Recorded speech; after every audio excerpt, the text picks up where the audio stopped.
Cek 1 2 3 cek. Oke, halo semuanya. Di video kali ini gue akan membahas sesuatu yang cukup menjadi keresahan gue selama beberapa bulan ini bahkan, yaitu tentang Aubameyang sebagai seorang kapten dan bahkan sebagai seorang striker utama di Arsenal. Jadi kalian tahu kan situasinya mungkin, tapi jika kalian belum tahu kronologisnya adalah kenapa Aubameyang ini banyak dikritik. Pertama, dia sejak bukan hanya musim ini, memang musim ini agak berat, tapi sejak ketika dia menandatangani kontrak baru itu sekitaran 2020 pertengahan, menjelang musim baru lah pokoknya. Gue ingat itu pertengahan bulan Juni lah kalau nggak salah. Jadi sejak itu kayaknya performanya udah menurun banget dan nggak tahu deh, bahkan nggak bisa bersaing untuk jadi top scorer di Premier League, dimana dia di 2018-2019 jadi top scorer bersama dua orang lainnya, dia Aubameyang, Sadio Mane dan Muhammad Salah kalau nggak salah.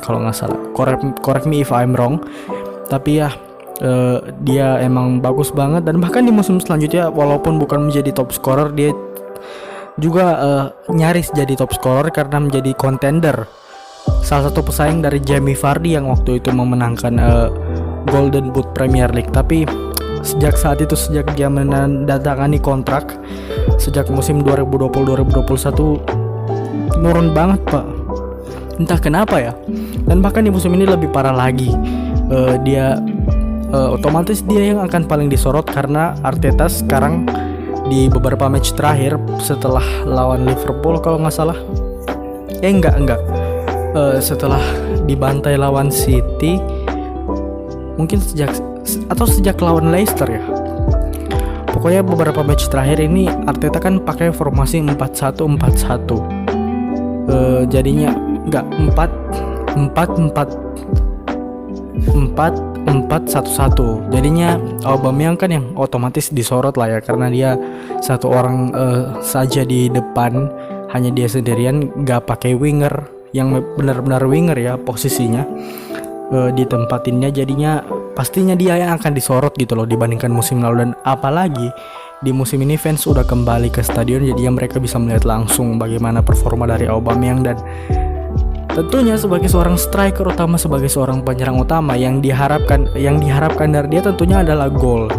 Dan memang etos kerjanya bisa gue bilang cukup bagus ya, walaupun nggak setop itu, tapi ya cukup bagus lah dia, bagaimana dia ngepres, membantu pertahanan walaupun itu sudah menit-menit akhir. Tapi tentunya yang kita harapkan dari seorang striker, apalagi satu-satunya striker di depan, itu adalah gol, apalagi di pertandingan krusial. Misalnya dia emang cetak gol lawan Spurs dan gue rasa itu keren banget. Mungkin kebantu sama mentalnya juga yang bagus banget kayaknya waktu itu. Tapi sejak saat itu dia kayaknya nggak menolong Arsenal sama sekali di laga-laga yang bisa bilang laga penting gitu loh. Misalnya lawan apa ya? Ya, yang paling simple deh, lawan Manchester United. Banyak banget peluang pak, gak dimanfaatin sama sekali sama dia, padahal kan dia yang jadi tumpuan. Jadinya serba salah ngenilai Aubameyang ini sih. Dan baru-baru dia dikeluarkan dari squad dan bahkan tidak dimasukkan ke dalam squad yang melawan Southampton di Emirates hari Minggu lalu, karena Arteta katakan di interviewnya kalau si Aubameyang ini ada masalah indisipliner. Katanya dia itu sempat minta izin ke klub buat ngejemput mamanya kalau nggak salah ya, menjemput mamanya, terus dikasih rentang batas waktu lah untuk balik, untuk ikut latihan dan segala macam kan. Tapi ternyata dia terlambat untuk menepati waktu yang sudah ditentukan, dan karena hal itu Arteta langsung mengganjar dia, tidak dimainkan sama sekali dan bahkan tidak diikutkan latihan karena memang dan gue rasa itu, kalau itu benar ya, kalau memang itu betul apa kata Arteta, gue rasa cukup bagus ya tindakan yang dilakukan oleh Arteta, cukup tegas. Walaupun seorang kapten, tetap dia harus dapat lah ganjarannya. Dan gue rasa juga Aubameyang sama sekali entah kenapa ya, ini aneh sih sebenarnya si Arteta ini.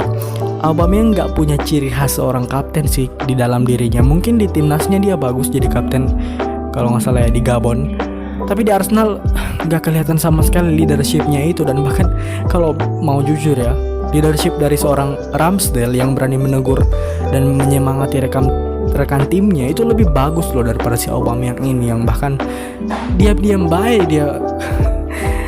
Dia kalau ini dia gimana ya? Kalau dia udah cetak gol, dia mungkin bakalan kasih tepuk tangan ataupun apa. Tapi nggak selalu yang teriak, marah gitu loh. Enggak. Mungkin karena juga orangnya kocak ya, sering bercanda gitu loh. Dari 2018-2019 kan awal gue ikutin dia kan di Arsenal. Dan awal emang sejak itu gue udah mulai nonton bola lagi. Dan pas itu gue liat kan dia sering bercanda-bercanda. Dan memang it's okay waktu itu karena memang performa dari dia dan Arsenal juga cukup bagus gitu loh. Namun sayangnya sejak musim lalu dia mungkin udah kurang bercandanya karena takut juga dihujat sama fans ya. Tapi ya itulah. Tapi ketika dia mungkin lagi ada di bad day-nya, justru mentalnya itu jatuh. Dan bahkan jatuhnya itu bisa sampai ke dia diam-diam doang cuy, nggak ada nyemangatin. Dan bahkan gue rasa mental pemain muda lebih bagus, mental kayak si Martinelli, Saka gitu lebih bagus daripada mental si Aubameyang. Jadi gue nggak tahu apa yang terjadi sama si Aubameyang. Padahal sebelum dia tanda tangan kontrak itu, gue rasa mentalnya itu cukup bagus. Walaupun memang mungkin perbedaannya waktu itu dia tidak mengemban ban kapten, makanya dia nggak punya tanggung jawab yang cukup serius untuk menyemangati. Dan gue rasa ini juga harus di concern untuk si Arteta ya, untuk ya bisa lah untuk pas ban kapten untuk kasih ke siapa, kayak Tierney mungkin juga bisa kalau dia reguler ya. Kemungkinan dia akan reguler kecuali memang dia main jelek terus Nuno Tavares yang masuk. Tapi kalaupun nggak Tierney bisa juga si Granit Xhaka. Kalaupun nggak si Granit Xhaka, gue rasa bisa untuk coba ke Ramsdale. Gabriel juga bisa menurut gue. Thomas Partey juga bisa. Jadi Lacazette bahkan walaupun nggak sekapten itu, tapi dia juga lumayan bisa untuk bersinar di lapangan. Jadi menurut gue ya cobalah Arteta untuk kasih ban kaptennya ke orang lain, coba untuk start Aubameyang bukan sebagai kapten. Mungkin itu akan meringankan beban masalahnya. Dan mungkin ini menurut gue ya ada sedikit kaitan dengan ibunya. Kalau nggak salah mamanya si Aubameyang ini musim lalu ya ada sedikit penyakit atau sakit apa gitu, sampai dia harus absen beberapa kali karena menemani ibunya di rumah sakit. Dan gue rasa mungkin itu juga faktor yang penting ya. Jadinya ini yang agak dilema sih untuk gue juga bukan tipe orang yang langsung ngejudge. Jadi gue agak kasihan juga sih sama si Aubameyang mungkin karena ada faktor itunya. Dan entahlah juga mungkin karena faktor umur, mungkin dia udah jarang banget maksudnya udah tumpul ya, bisa dibilang udah hilang masa keemasannya. Dan gue yakin kalau Arteta misalnya konflik lagi dan nggak ngemainin sama sekali si Aubameyang sampai akhir musim ini, bisa jadi kasusnya sama kayak si Ozil. Dan bahkan ada beberapa oknum yang mungkin bisa saja untuk tambah ngebenci si Arteta, karena akhirnya yang terjadi di Ozil juga terjadi di pemain lain, dalam hal ini adalah si Aubameyang. Jadinya gue nggak tahu sih gimana cara untuk ngegambarinnya, tapi sejauh ini gue masih mendukung Arteta ya. Dan mungkin akan gue bahas di video yang satunya lagi tentang gimana sih pendapat gue tentang Arteta out atau Arteta stay. Ya, tapi secara singkatnya gue mau Arteta tetap stay karena beberapa hal lah. Tapi untuk si Aubameyang, gue rasa dia salah satu setelah si Thierry Henry di Arsenal, mungkin dia striker terbaik Arsenal yang pernah ada. Bahkan mungkin hampir menyentuh legend gitu loh.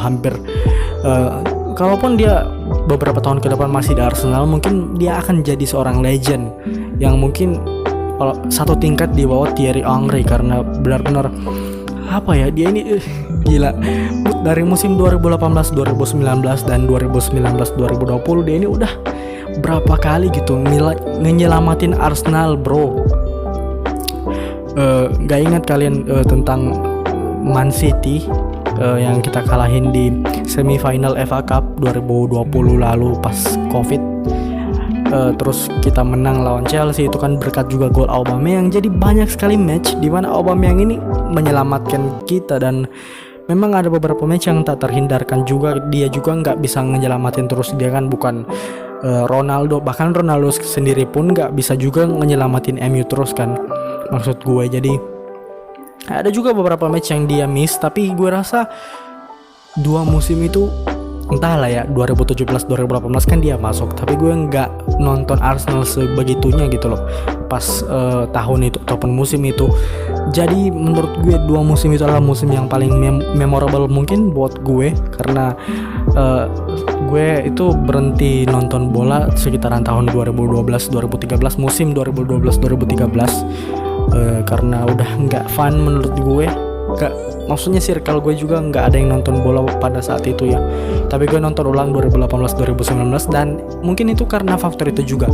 Gue langsung ngeliat tim gue Arsenal, gila, langsung ngeroket cuy. Maksudnya walaupun kita nggak masuk zona Champions League, tapi musim 2018-2019 adalah musim yang bagus. Kenapa? Karena rival yaitu Manchester United bisa kita kalahkan gitu loh. 2 kali pertemuan kita menang 1 kali dan imbang ya 1 kali. 2 sama kalau nggak salah imbangnya. Gue inget banget si Guendouzi itu, dan pas di Emirates 2-0 ya kalau nggak salah, dengan gol bagus banget jarak jauh si Granit Xhaka. Jadi gue rasa ya it's fair lah, musim terbaik menurut gue yang pernah gue tonton sebagai seorang fans. Dengan bagaimana di musim itu juga awal dari era baru Arsenal kan, setelah ditinggal Wenger di akhir musim sebelumnya. Jadinya dengan Unai Emery, walaupun dia juga nggak berhasil juga, akhirnya di kick juga karena beberapa match di musim 2019-2020 kalah terus. Tapi ya yang mau gue katakan di sini adalah Aubameyang gue punya sedikit ikatan emosional dengan Aubameyang, karena bagaimanapun walaupun memang peran dari Arsenal yang buat gue senang nonton bola waktu itu, tapi musim terbaik 2018-2019 itu juga terjadi karena Aubameyang. Gimana dia nge-score terus, bahkan waktu itu dia jadi top scorer, jadinya dia punya impact tersendiri gitu loh. Dan bahkan Arsenal finish di atas MU, posisi 5 Arsenal kan waktu itu, MU posisi 6 waktu itu. Mereka belum punya Bruno Fernandes, walaupun waktu itu masih ada si Lukaku, siapalah, Alexis Sanchez bahkan. Jadi gue rasa gue harap sih kalaupun memang mau udah waktunya kita ganti striker bahkan di winter ini dan harus terpaksa ngelepas si Aubameyang, gue harap sih ngelepasnya baik-baik ya, jangan yang kayak si Ozil yang ya entahlah, itu juga keputusan dari si Arteta. Dan ngelihat sifatnya si Arteta sih kayaknya kalau tetap bikin tingkah kayak gini, apalagi kan kalau si Ozil kan nggak pernah bikin tingkah yang kayak gimana, tapi kalau yang bikin tingkah kayak gini gue rasa bahaya banget sih. Dia bakalan dicampakkan lagi kayak si Ozil, tapi semoga tidak, karena bagaimanapun menurut gue pemain Arsenal terbaik sepanjang masa yang pernah gue tonton adalah Aubameyang. Karena pas zaman di si Henry gue belum nonton cuy, gue masih kecil waktu itu ya, bahkan iya masih kecil banget. Jadi memori yang cukup ini, jadi gue agak sedikit kasihan sih ngelihat dia yang sekarang, dia yang down. Mungkin kita kan nggak tahu sebagai seorang penggemar ya, hanya melihat aspek dari lapangannya, kita juga nggak tahu apa yang ada dalam batin seorang Aubameyang. Kita juga nggak tahu masalah apa yang menimpanya, masalah di kehidupan aslinya ya, masalah keluarga mungkin, masalah dengan pertemanan bisa jadi kan, tapi juga ataupun bahkan ada masalah di bench Arsenal. Dan bakal menarik karena series All or Nothing Arsenal kan masih proses syuting kalau nggak salah, jadi mungkin kita akan melihat sedikit kebenaran tentang hal itu. gimana si Aubameyang di ruang ganti digambarinnya, bukan digambarin, terekam sih, memang benar-benar real. Dan apakah kita bisa melihat sisi lain dari seorang Aubameyang? Tapi ya begitulah, sepak bola zaman sekarang emang butuhnya hasil yang instan ya. Memang dilihatnya itu produk akhirnya, hasilnya bukan progresnya. Apalagi untuk Arsenal ini gue rasa ya mungkin akan gue bahas di video yang lainnya. Oke, terima kasih telah menonton sedikit keresahan gue. Mungkin agak ngelantur tapi it's okay lah, yang penting masih ada dalam stay on track. Pembahasan ini masih gak keluar amat ya dari jalur pembahasan ini, dari jalur utama topik inilah. Oke, terima kasih semuanya yang sudah menonton dan sampai jumpa. Oh ya, tulis di komen gimana pendapat kalian tentang Aubameyang, ataupun mungkin gimana pendapat kalian tentang Arsenal. Oke, goodbye.